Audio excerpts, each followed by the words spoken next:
Hello everyone, যাদের hair fall issues আছে আর যারা হেয়ারটা লং করতে চাচ্ছেন তাদের জন্য একটা সিম্পল টিপস নিয়ে এলাম।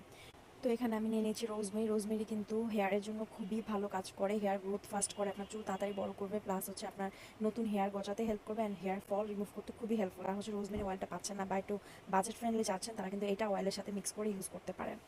তো আমি একটা প্যানে পানি নিয়ে নিয়েছি, পানিটা বেশি করে নিব যাতে জাল করে পানিটা একদম কমে আসে।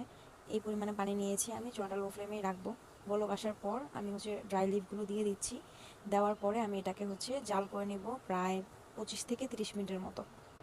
তো আমি এটাকে ভালো মতো জাল হতে দিচ্ছি, এরকম কালার চলে আসবে, যত গাঢ় কালার চলে আসবে তখনই আপনার উঠানোর সময় হয়ে গিয়েছে বুঝে নেবেন। তারপর এটাকে আমি স্ট্রেন করে নিব। এটাকে আপনারা প্যাকের সাথে ইউজ করতে পারবেন, অয়েলের সাথে ইউজ করতে পারবেন বা টোনার হিসেবে ইউজ করতে পারবেন। আপনারা ফ্রিজে রেখে দিন, 1 মাসের মতো এটা স্টোর করা যাবে। তো এটাকে আমি ঠান্ডা করে নিব। আবার যদি রাতে অয়েল ইউজ করেন, পরদিন গোসল করার 2-3 ঘন্টা আগে এরকম কটন প্যাড দিয়ে স্ক্যাল্পে অ্যাপ্লাই করে